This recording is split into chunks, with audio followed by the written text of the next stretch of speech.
I am Jessica Parker, 32 years old, and I built my luxury hotel empire from nothing but determination and sleepless nights. My family never believed in me, especially my mother and sister Amanda, who always made me feel small and insignificant. When my dad turned 60, they planned his celebration at my flagship hotel, completely unaware that I owned it.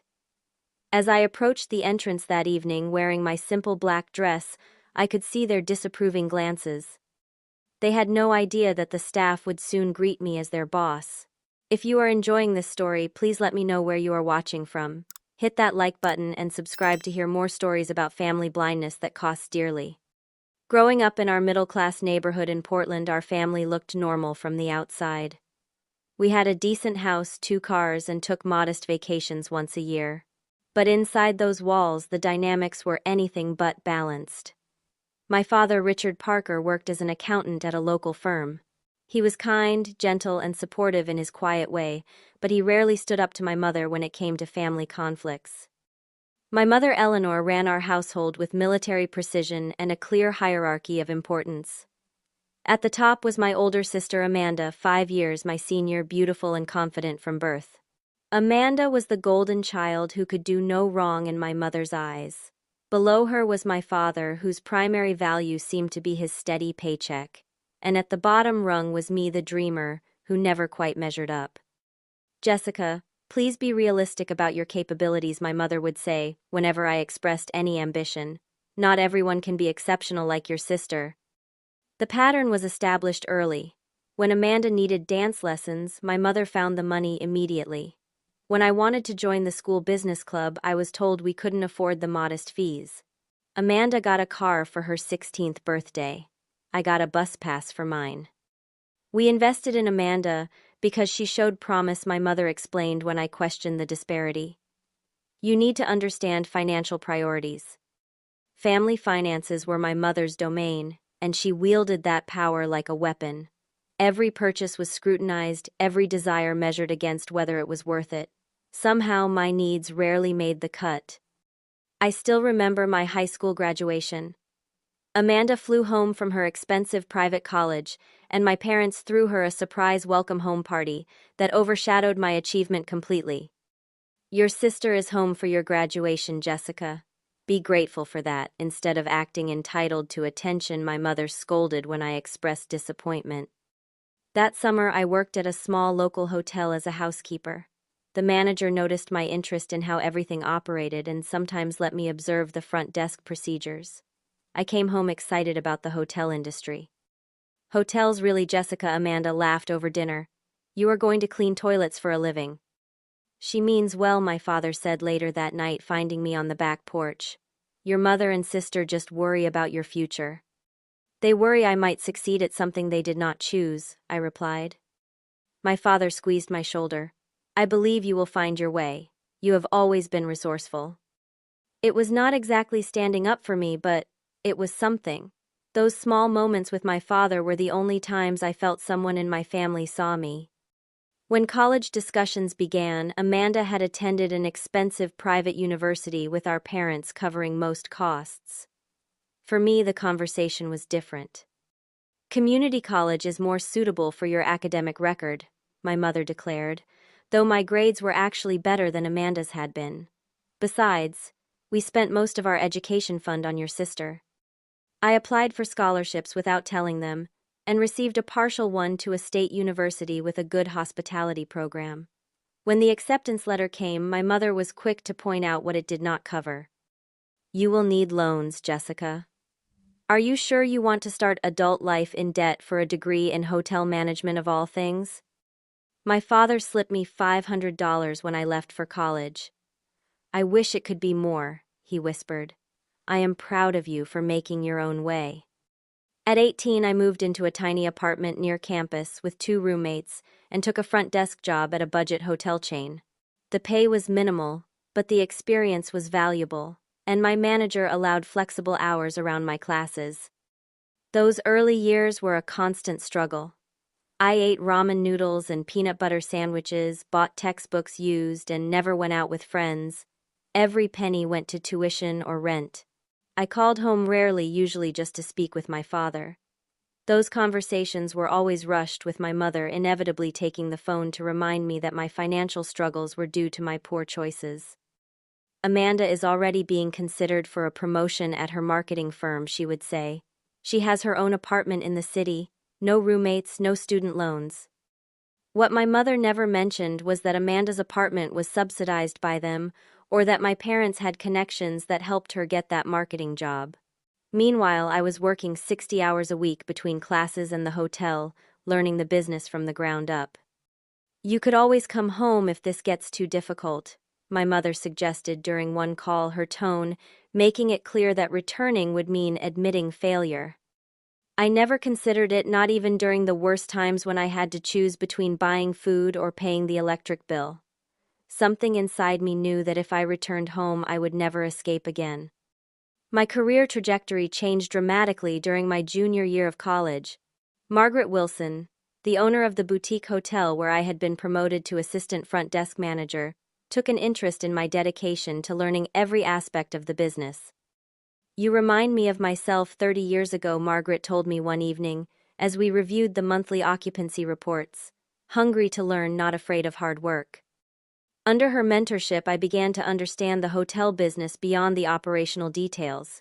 Margaret taught me about property investment, brand development, and the psychology of luxury hospitality. She allowed me to shadow her in owner meetings and introduced me to her industry contacts.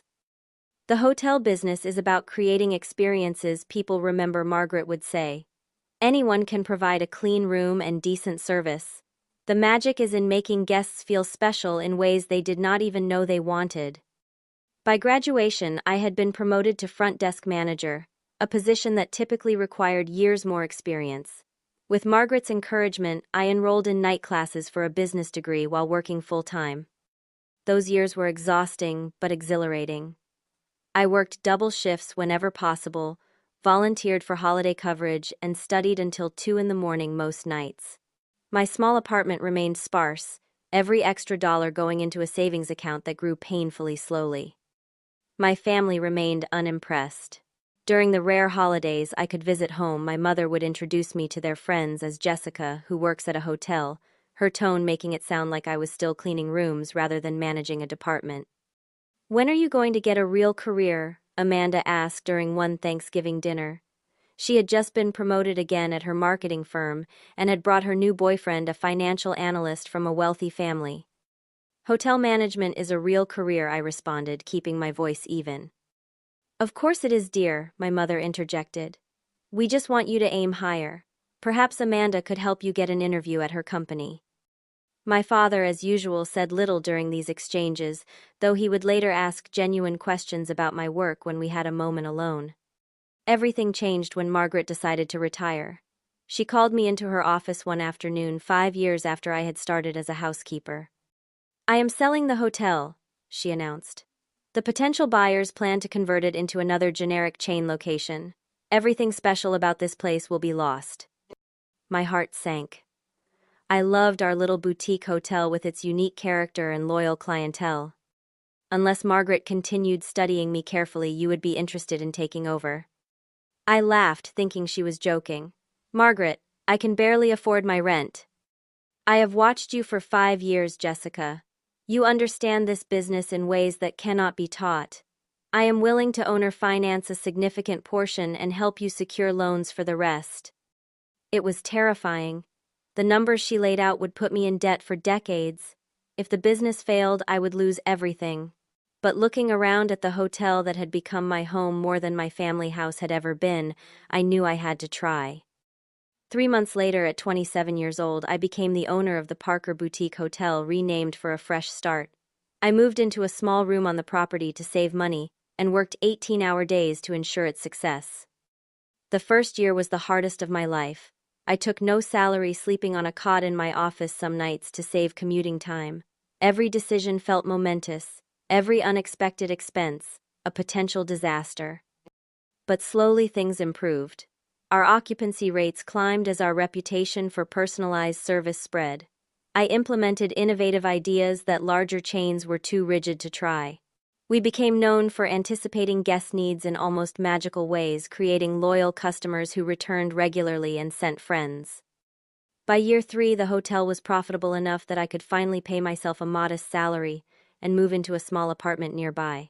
That same year, an opportunity arose to purchase a struggling historic property in downtown Portland at a surprisingly low price. With Margaret's guidance, I secured investors who believed in my vision and took the leap. The renovation nearly broke me both financially and emotionally, but when the Parker Grand opened to rave reviews, everything changed. Suddenly, investors were approaching me. My unique approach to hospitality had created a niche in the luxury market that larger chains could not replicate. Within the next 2 years, I acquired 3 more properties, each becoming more successful than the last. Through it all, I kept my success private from my family. At first, it was simply because I was too busy and stressed to deal with their potential criticism. Later, as success came, I realized I wanted genuine relationships, not connections based on my new financial status. During family gatherings, which I attended less frequently as my business grew, I remained vague about my career. I let them believe I had been promoted to hotel manager, a solid but unimpressive position in their eyes. I always met them at their homes or restaurants of their choosing, never inviting them to see my properties. Still, at that little hotel, my mother would ask, "At least it is steady work." "The hospitality industry has such a low ceiling," Amanda commented during one Christmas dinner. "Have you considered getting an MBA to transition to something with more potential?" I just smiled. I am happy where I am. My newest acquisition, the Parker Royal, was my crowning achievement. A landmark historic building in downtown Portland, transformed into the most exclusive luxury hotel in the Pacific Northwest. With 100 rooms starting at $800 per night, a 3-star restaurant and a rooftop bar with panoramic city views, it had become the destination for celebrities and business elite visiting Portland.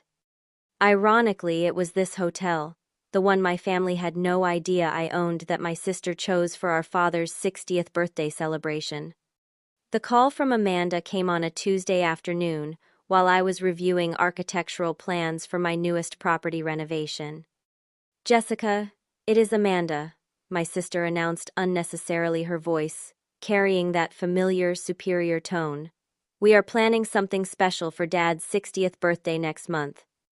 "That sounds nice," I replied, signaling to my assistant that I needed a moment. "What are you thinking?" "Mother and I have decided to host a dinner at this amazing new luxury hotel downtown, the Parker Royal. Have you heard of it?" I nearly choked on my coffee. "I have heard of it," I managed to say, fighting to keep my voice neutral. "Of course it is quite exclusive," Amanda continued. "Mother pulled some strings through her country club connections to get a reservation in the private dining room. 40 guests, very elegant." I swiveled in my chair, looking out the window of my office at the very hotel she was describing. From my top-floor office, I could see the rooftop bar where celebrities frequently enjoyed private parties. "That sounds wonderful," I said. "Dad will love it." There was a pause before Amanda continued, her voice dropping to what she probably thought was a compassionate tone. "The thing is, Jessica, this venue is quite expensive. The minimum for the private dining room is $10,000.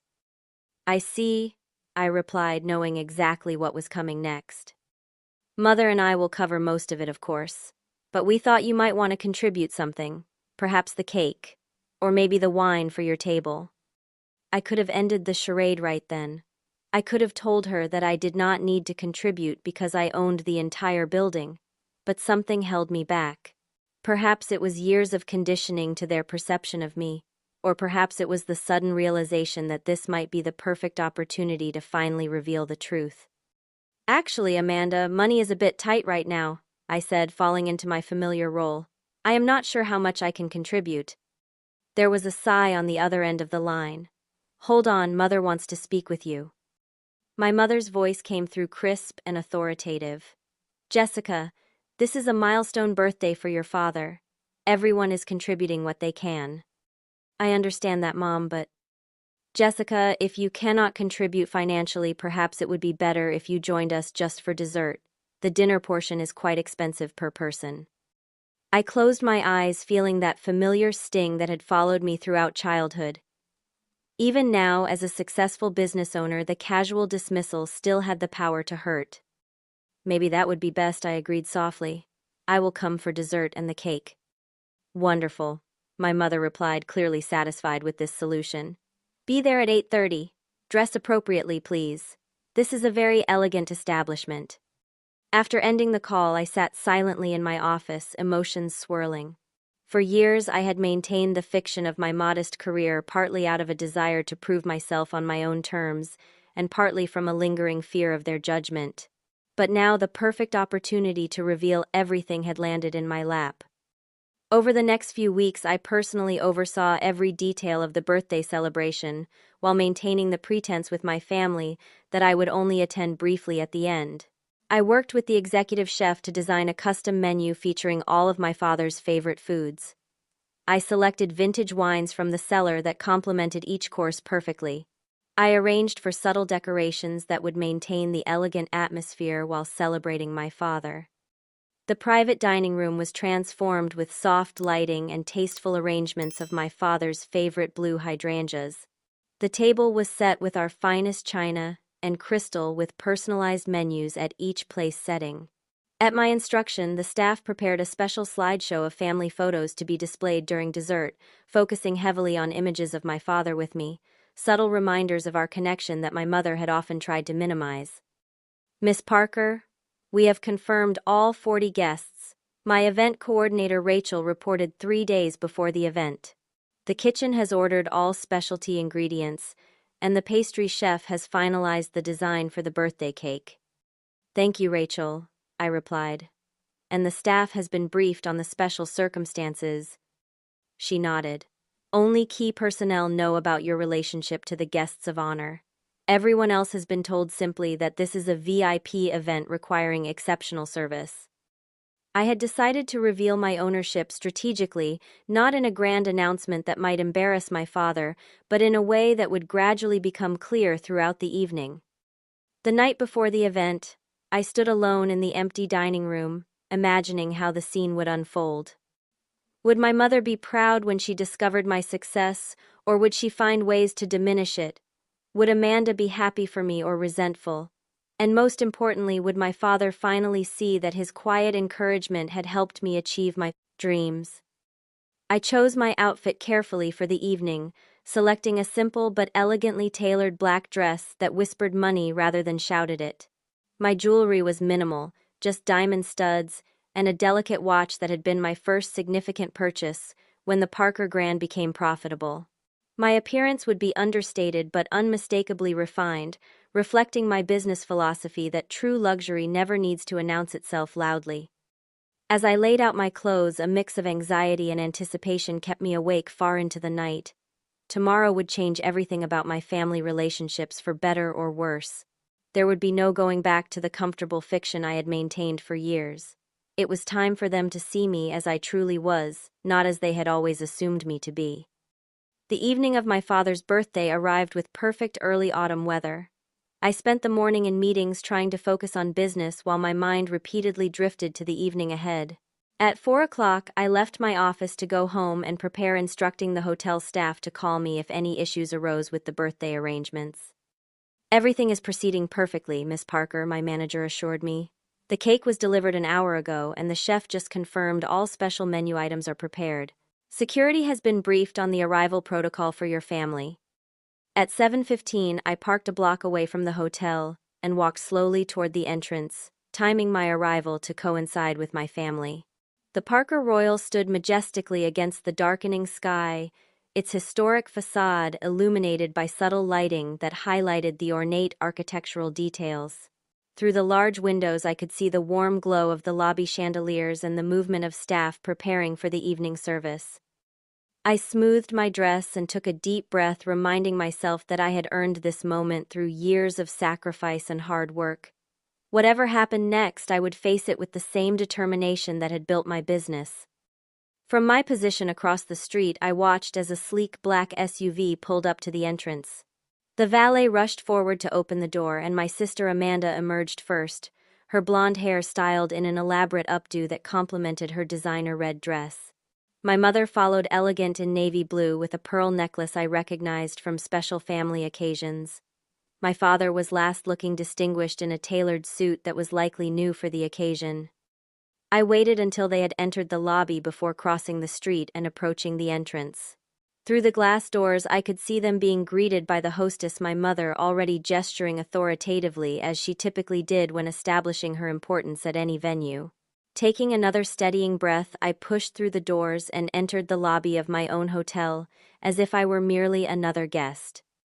Amanda spotted me first, her eyes narrowing as she took in my appearance.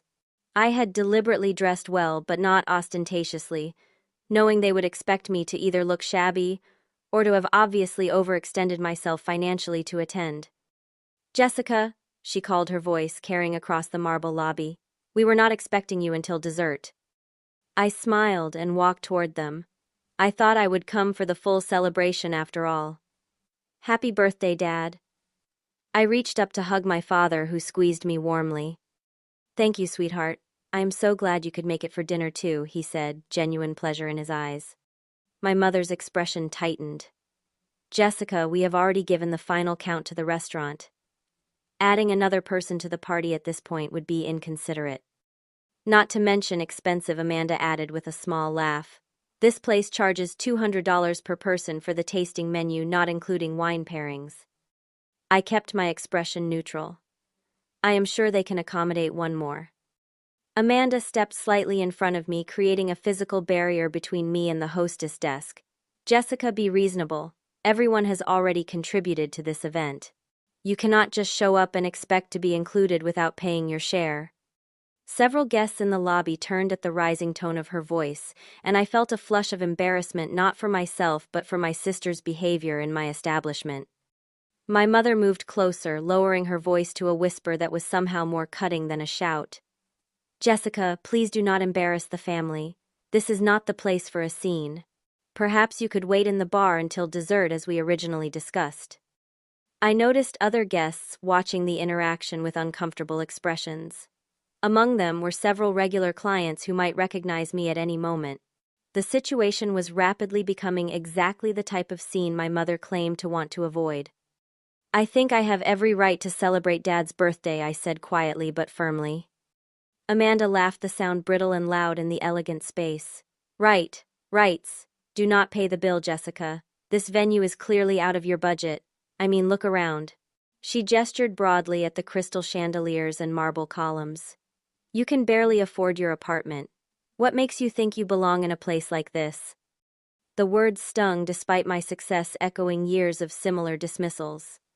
For a moment I considered walking away, reverting to the role they had always cast me in, rather than causing a disruption on my father's birthday. Just then, Michael, my head of security, approached our group. He had been watching the situation develop from his discreet position near the elevators. Tall and imposing in his perfectly tailored suit, he moved with the confident grace of someone completely at home in the luxury environment. "Is everything all right here?" he asked, his eyes meeting mine with a question in them. We had not specifically discussed how to handle this moment, and I could see him waiting for my cue. My mother immediately switched to her charming public persona. "Everything is fine, thank you. Just a small family discussion." Michael did not respond to her, keeping his attention focused on me. "Miss Parker, is there a problem we can assist with?" The use of my name sent a visible shock through my mother and sister. My father's expression shifted from confusion to dawning realization. Before I could respond, Thomas Wright, the general manager I had personally hired from a renowned hotel in New York, rushed across the lobby toward our group. "Miss Parker, I did not realize you would be joining us in the lobby tonight," he said, his respectful tone unmistakable.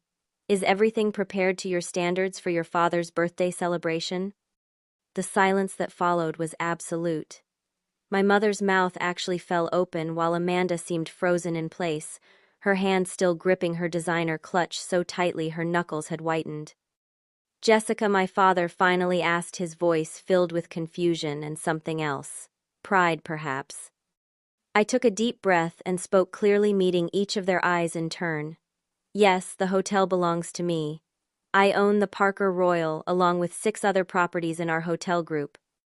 "That is impossible," my mother stated flatly, though uncertainty had crept into her voice. "Perhaps we should continue this conversation somewhere more private. I suggested, aware that we had become the center of attention in the lobby. Thomas, is the Wellington room available? Of course, Miss Parker. Right away. He gestured toward the executive elevator reserved for VIP guests and management. As we walked across the lobby, I could feel my family struggling to process this revelation. My father kept glancing around at the hotel with new eyes. My mother maintained a rigid posture, her social mask firmly in place now that we were in public. Amanda lagged slightly behind, her earlier confidence visibly shaken. The Wellington room was my private meeting space, decorated with photos of all my properties and the awards my hotels had won over the years. As we entered, my family fell silent, taking in the wall of accolades and the sweeping view of the city from the floor-to-ceiling windows. "You actually own this place?" Amanda finally asked, her voice small. "I do," I confirmed. "Along with the Parker Grand downtown, the Parker Retreat on the coast, and 4 others. We are opening our 8th property next spring." My father moved slowly around the room, examining the framed photos and awards with wonder. He stopped at a magazine cover featuring me as one of the top 30 under 30 in the hospitality industry. "All this time," he said quietly, "why did you never tell us?" It was the question I had been asking myself for years. As my family stood in stunned silence, taking in the evidence of my success displayed throughout the Wellington room, I found myself at a loss for words. How could I explain years of deliberate secrecy without sounding petty or vindictive? My mother recovered first, her social training kicking in, as she composed her features into a smile that did not reach her eyes. "Well, this is certainly a surprise. You should have told us, Jessica. We are your family after all." "Yes, why keep all this a secret?" Amanda added, moving to examine a framed photograph of me cutting the ribbon at the Parker Grand opening. "Unless you were planning some dramatic reveal all along." The accusation stung, suggesting that my privacy had been nothing but a calculated move for maximum impact rather than self-preservation. "It was not like that," I said quietly. "At first, I was just focused on survival. The early years were incredibly difficult, and I did not want to discuss my struggles or have them dismissed." My father turned from the wall of accolades. "And later, when you were clearly succeeding—" I met his eyes, seeing genuine hurt there. "Later, it just became a habit, I suppose. And maybe I wanted to be valued for myself, not for what I had accomplished or acquired." My mother made a dismissive sound. "That is rather dramatic, Jessica. We have always valued you." "Have you?" The question escaped before I could temper it. Years of accumulated hurt rose to the surface despite my best intentions to remain composed. Before she could respond, Thomas knocked and entered with a bottle of champagne and glasses. "Miss Parker, the guests are beginning to arrive in the private dining room. Should we start seating them, or would you prefer to delay slightly?" "Thank you, Thomas. Please begin seating everyone. We will join shortly." I turned back to my family as he left. "We should continue this later. Tonight is about celebrating Dad." "Yes, of course," my mother agreed quickly, seemingly relieved at the chance to postpone the conversation. She straightened her pearl necklace and smoothed her already perfect hair. "Richard, we should greet our guests." My father hesitated, looking between my mother and me. "I would like a moment with Jessica first, if you two would go ahead." Something in his tone made both my mother and sister comply without argument, though Amanda cast a last curious glance around the room before following my mother out the door. When we were alone, my father simply opened his arms. I stepped into his embrace, feeling the same security those rare hugs had provided throughout my childhood. "I am so proud of you," he whispered, "so incredibly proud." The simple words broke something inside me, and I felt tears threatening. I had told myself that I did not need their approval or validation, that I had built my success on my own terms. But hearing my father's pride meant more than I had allowed myself to admit. "I wish I had known," he continued, releasing me to look into my eyes. "All these years your mother and sister have been—" "I know," I interrupted gently. "It is okay. You supported me in your way." He shook his head. "Not enough. I should have stood up for you more. I let your mother dictate everything, including how we treated you girls differently. I convinced myself it was easier to keep the peace." "Dad, tonight is your birthday. We do not need to do this now." He squared his shoulders. Yes, we do, because I am not going back into that dining room until some things are clear. I am tremendously proud of what you have accomplished, and I will not let anyone diminish it, not even your mother. His newfound determination surprised and moved me. Perhaps revelations were happening on both sides tonight. We made our way to the private dining room where 40 guests were being seated. The space looked even more beautiful than I had imagined, with soft lighting, highlighting the floral arrangements, and crystal glittering on the immaculately set tables. As we entered, heads turned. My mother and sister had already taken their seats at the main table, and I could see my mother's eyes widen with alarm as she noted my father's protective hand on my back and the resolved expression on his face. Throughout the evening, I watched my family navigate this new reality with varying degrees of success. My father beamed with genuine pride each time a staff member addressed me with deference or a guest commented on the exceptional quality of the hotel. He introduced me to his friends and colleagues with newfound enthusiasm, emphasizing my accomplishments in a way he never had before. My mother oscillated between looking uncomfortable and attempting to take partial credit for my success. Jessica always had an eye for detail, she told one couple. I encouraged her interest in design from a young age. I had to suppress a smile remembering how she had actually refused to let me redecorate my bedroom as a teenager, claiming I had questionable taste. Amanda remained mostly quiet, observing the dynamics with a thoughtful expression I rarely saw on her face. Occasionally, I caught her studying me with something that looked almost like admiration before she would catch herself and look away. During the main course, my general manager approached to ensure everything was to my satisfaction, addressing me formally as Miss Parker and deferring to my opinion on the wine service. I could see my mother watching this interaction, closely reassessing her daughter in light of this new information. When dessert arrived, the pastry chef personally presented my father with his birthday cake, an architectural masterpiece that drew appreciative gasps from the guests.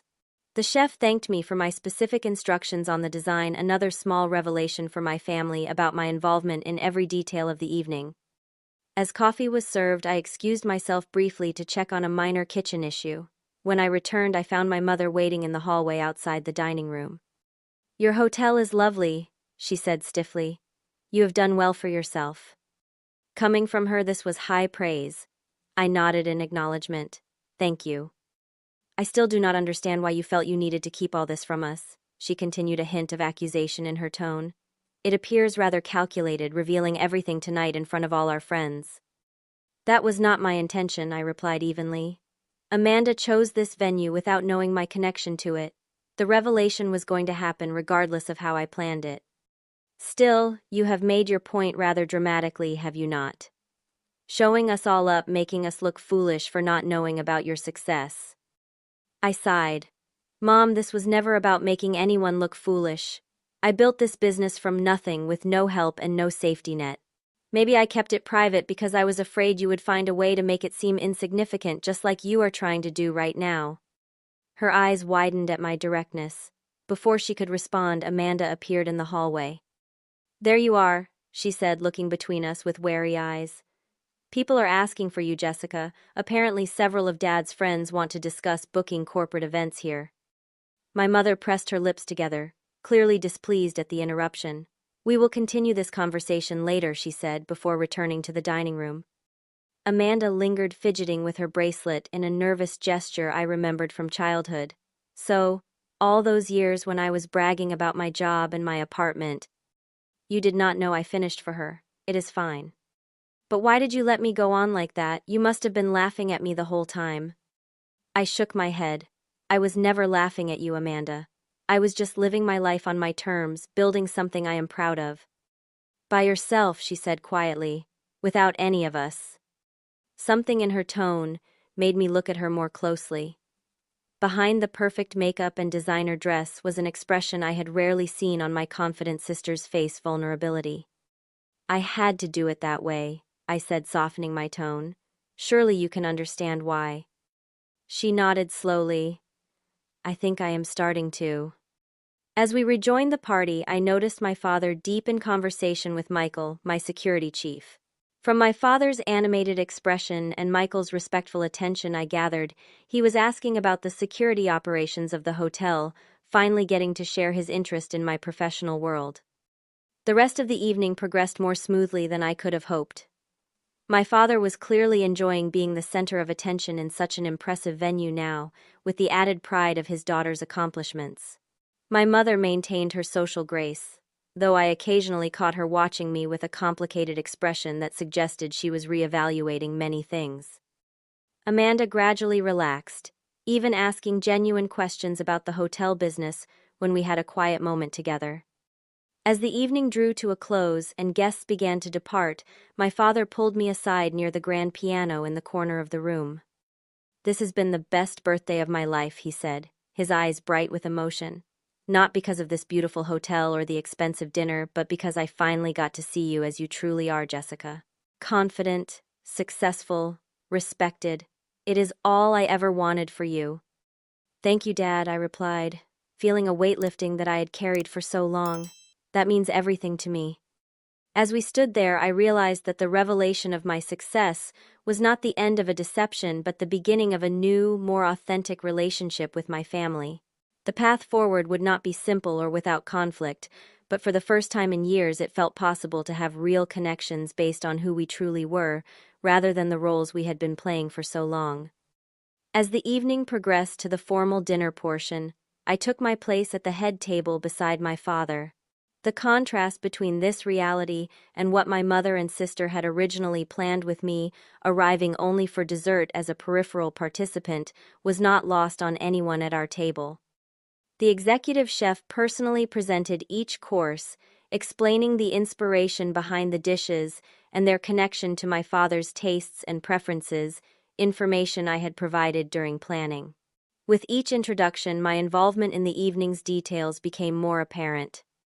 For the main course, the chef announced we have prepared slow-roasted prime rib with Yorkshire pudding and horseradish cream, which Miss Parker informed us is a traditional favorite of Mr. Parker's from his childhood. My father turned to me with surprise. "You remembered that I do not think I have had Yorkshire pudding since my own mother made it when I was a boy." "You mentioned it once years ago," I replied. "I thought you would enjoy the nostalgia." Across the table, I noticed my mother watching this exchange with an unreadable expression. The dynamic was shifting visibly throughout the meal, with my father increasingly animated in his conversations with me, asking about the hotel, my other properties, and my future plans with genuine interest. When I rose to give the birthday toast, the room fell silent. I had prepared what I hoped was the right balance of personal warmth and public appropriateness.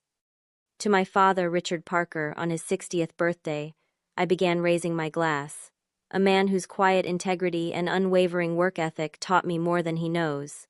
Dad, your support, however subtle it sometimes needed to be, gave me the courage to pursue my dreams even when they seemed impossible. I hope that tonight, surrounded by friends and family in this place that represents the fulfillment of those dreams, you feel the love and appreciation you so richly deserve." The guests raised their glasses with appreciative murmurs. My father's eyes glistened with emotion as he nodded his thanks, too moved to speak. My mother's toast followed, perfectly appropriate but notably more formal and less personal. Amanda's contribution was brief and centered mostly on childhood memories that I noticed primarily featured her own relationship with our father rather than including me. As dessert was being served, my mother excused herself from the table. Moments later, I felt a light touch on my shoulder. "Jessica, could I speak with you privately?" she requested, her voice controlled but tight. I followed her to a quiet alcove just outside the dining room, where she turned to face me with arms crossed defensively. "I do not appreciate being ambushed like this," she said without preamble.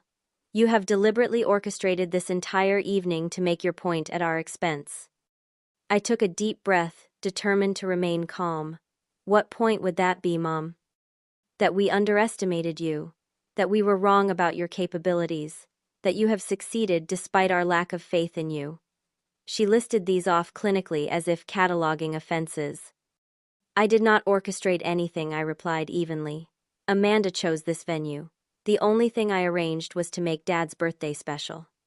By showing off your hotel and having the staff treat you like royalty in front of all our friends, The staff treat me with professional respect because I have earned it, I said, feeling my composure slipping.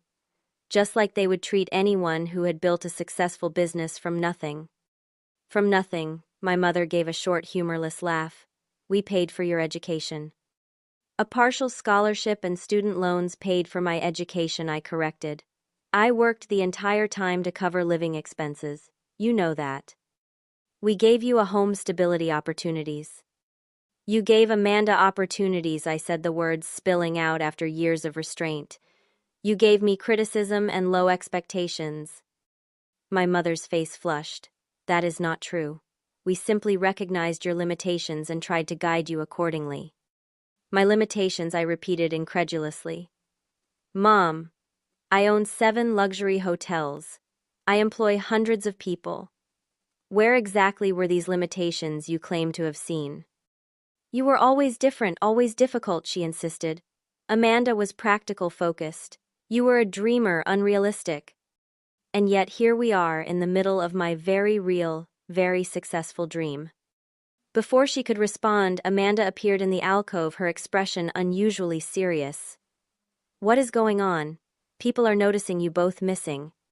Your sister is explaining how we apparently failed her so terribly that she felt compelled to hide her entire life from us, my mother replied acidly. Amanda looked between us, then surprisingly turned to our mother. Maybe we should just congratulate her and move on. It is Dad's birthday after all. This is not about congratulations, my mother snapped. This is about deceit. Years of it. Was it deceit, though? Amanda asked, surprising me with her thoughtfulness. Or was it self-preservation? My mother stared at her in shock. Whose side are you on, Amanda?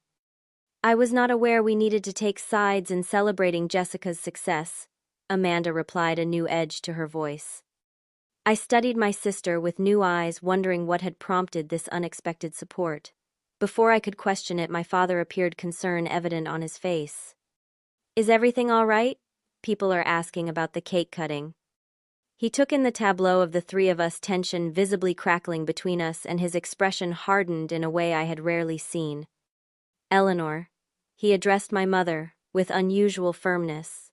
Whatever this is about, it ends now. This is my birthday celebration in our daughter's beautiful hotel that she built through hard work and determination. I will not have it spoiled by whatever grievances you think you need to air right now. My mother blinked in surprise at his tone. Richard, you do not understand what has been happening. I understand perfectly, he replied. I understand that Jessica has achieved extraordinary success that we knew nothing about. I understand that instead of simply being proud of her, you are somehow making this about you. And I understand that I have allowed this dynamic for far too long. His words hung in the air between us, a boundary drawn that had never existed before. My mother opened and closed her mouth, clearly unaccustomed to being spoken to this way by my typically accommodating father. Jessica has nothing to apologize for, he continued. If anything, we owe her an apology for creating an environment where she felt she needed to hide her achievements from her own family. I never said she needed to apologize, my mother protested, but her voice had lost its authoritative edge. Good, my father said firmly, because she does not.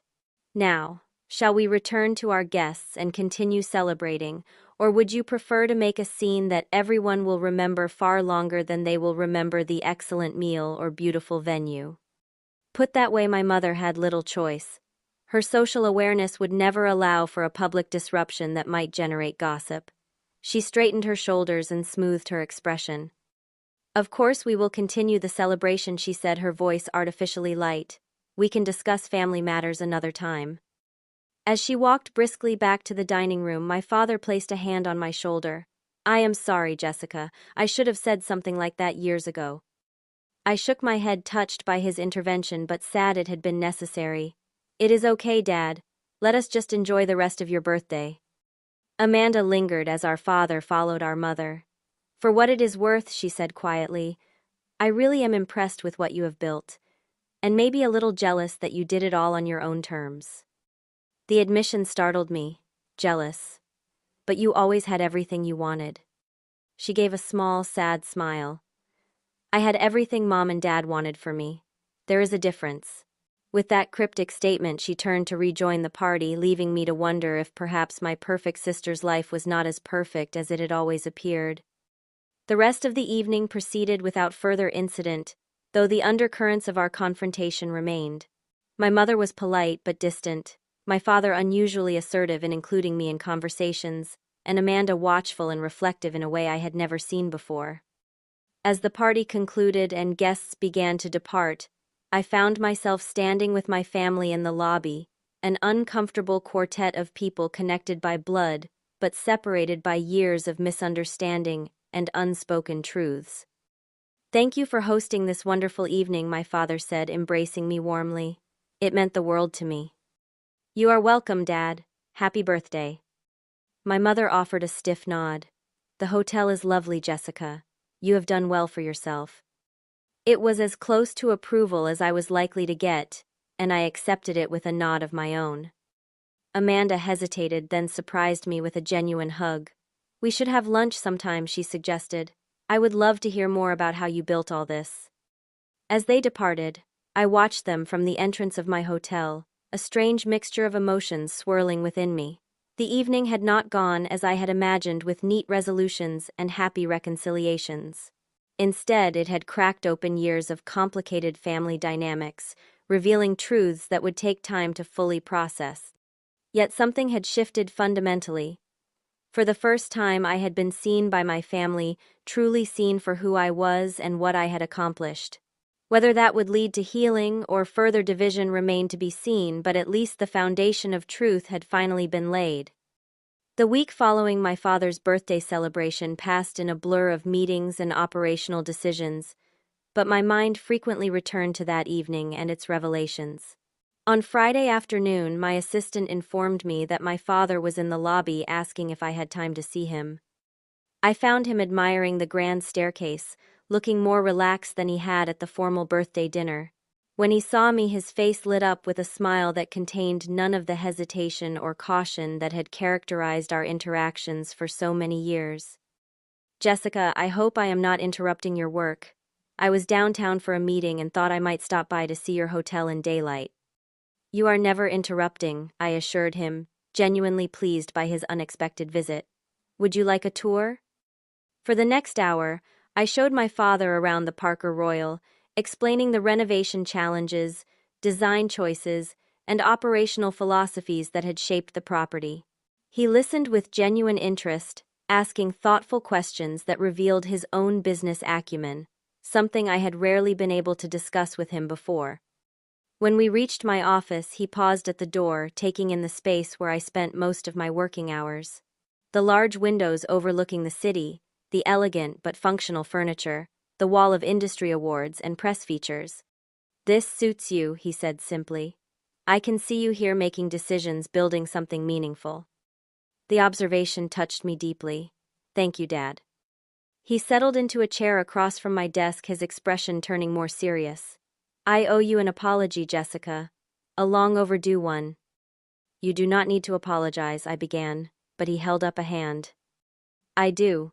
For years I watched your mother and sister diminish your dreams and ambitions. I disagreed, but I said nothing or not enough.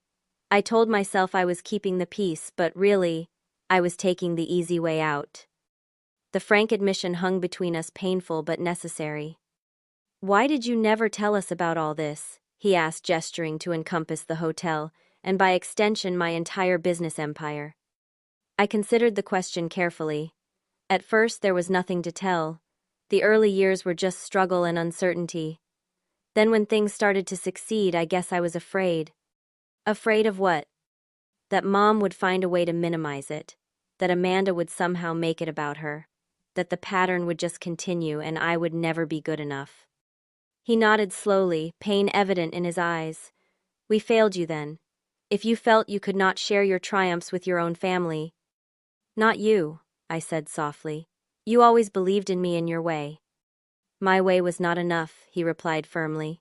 "A few encouraging words in private while allowing your mother to control the narrative in public. That is not real support, Jessica." The honesty between us felt new and fragile, but infinitely valuable. "Things are changing," he continued. Your mother and I have had several long conversations since the party, difficult ones. I raised an eyebrow, trying to imagine my mother engaging in any conversation where her perspective was challenged. She is struggling, he admitted. Your success challenges many of the assumptions she has built her worldview around, but she is trying in her way. And Amanda, I asked, curious about my sister's unexpected moment of support during the confrontation. Amanda is doing some soul-searching of her own. She called me yesterday asking if I thought she had chosen her career for herself or to please her mother. He shook his head ruefully. These are conversations our family should have had years ago. We talked for another hour, covering ground that had been left untouched throughout my adult life. For the first time, my father spoke openly about the dynamics of his marriage, his regrets about parenting, and his pride in what I had accomplished. As he prepared to leave, he paused at the door. Your mother suggested a family dinner next Sunday. At our house, nothing fancy. Would you come? I hesitated, memories of countless uncomfortable family dinners giving me pause. It will not be perfect, he acknowledged, but it would be a start. I will be there, I promised. The following Sunday, I drove to my parents' house with a mixture of apprehension and hope. The modest home looked exactly as it always had, a stark contrast to the luxury environments I now inhabited daily. Yet, as I walked up the familiar path to the front door, I realized that despite everything, some part of me still considered this place a touchstone in my life. My mother opened the door before I could knock. She had clearly made an effort with her appearance, her hair freshly styled and wearing a dress I had not seen before. Jessica, thank you for coming. Her greeting was formal but not cold. Thank you for inviting me, I replied, matching her tone as I stepped inside. The house smelled of roasting chicken and fresh bread, comforting scents from my childhood. In the living room, Amanda was already seated, looking unusually subdued in casual clothes rather than her typical designer outfits. Hey, she greeted me with a tentative smile. Nice to see you. Dinner was initially quiet, each of us carefully navigating this new territory. My father made gentle attempts to guide the conversation toward neutral topics, and gradually the atmosphere began to thaw slightly. As my mother served dessert, she cleared her throat. I've been thinking about what happened at the birthday dinner, she began, her voice carefully controlled. About what you said regarding opportunities and expectations. I tensed, preparing for defensiveness or denial. I may have had certain preconceptions about your capabilities, she continued, surprising me with her directness. Those were obviously incorrect given what you have achieved. Coming from my mother, this was as close to an apology as I was likely to receive. I nodded in acknowledgement, not trusting myself to speak immediately. I always wanted what was best for both of you girls, she added. Perhaps I was wrong about what that looked like for you, Jessica. I appreciate you saying that, Mom, I replied carefully. Amanda looked between us, then added her own thoughts. I never realized how different our experiences in this family were. I always thought you just wanted different things than I did. I never considered that maybe you were not given the same chances. The admission startled me. Thank you for recognizing that, I said softly. Would you tell us about your hotels? My father prompted gently. How you built your business. We have missed so much of your life. So I began to share, cautiously at first, then with growing animation, as I described the challenges and triumphs of creating my hotel empire. To my surprise, they listened without interruption, asking questions that showed genuine interest rather than judgment or comparison. As the evening drew to a close, I realized that while decades of complicated dynamics could not be resolved in a single dinner, something fundamental had shifted. The ground beneath us had been re-established with a foundation of truth rather than assumptions and old patterns. In the months that followed, our family relationships continued to evolve. My mother and I established a cautious new dynamic, not instantly close but respectful in a way we had never been before.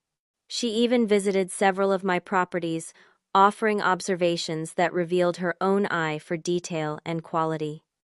Amanda and I began meeting for occasional lunches, gradually rediscovering each other as adults rather than as the roles we had been assigned in childhood.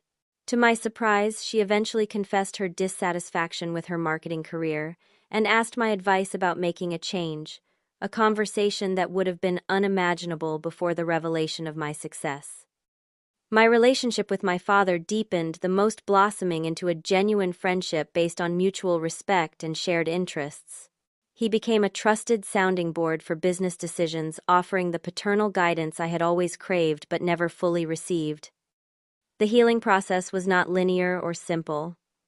There were still difficult conversations, moments of falling back into old patterns, and occasions when past hurts resurfaced. Yet, slowly, steadily, we were building new relationships based on who we truly were, rather than who we had always assumed each other to be. One year after the revelatory birthday dinner, I hosted a family gathering at my penthouse apartment, a space my family had never visited during the years I kept my success private. As we shared a meal overlooking the city lights, I reflected on the journey we had taken. The pain of being underestimated and dismissed had been real and lasting. The revelation of my success had initially deepened those wounds rather than immediately healing them. Yet through the difficult conversations and gradual rebuilding of trust that followed, something valuable had emerged. I had learned that true success included not just professional achievements and financial wealth, but also the courage to be authentic with those closest to you, even when that authenticity might lead to conflict or rejection. I had discovered that while family relationships could be sources of deep pain, they also held the potential for profound healing when truth was finally allowed to surface. Most importantly, I had realized that my worth had never depended on my family's recognition of it. My success was my own, built through determination and resilience that had been within me all along. Their eventual acknowledgement was meaningful, but it was not what defined me. As I looked around at my family, imperfect but making genuine efforts to connect in new ways, I felt a sense of peace that had eluded me throughout years of hidden accomplishments. The journey had been painful, but the destination, this new landscape of honest relationships, was worth every difficult step along the way. Have you ever had to reveal a hidden success or achievement to people who underestimated you? How did they react, and did it change your relationship? I would love to hear your stories in the comments below. And if this story resonated with you, please like, subscribe, and share with someone who might need to hear that their worth is not determined by others' perception of them. Thank you for listening to my journey from invisibility to recognition, and remember that sometimes the people who should see you most clearly are the ones who need the most help adjusting their vision.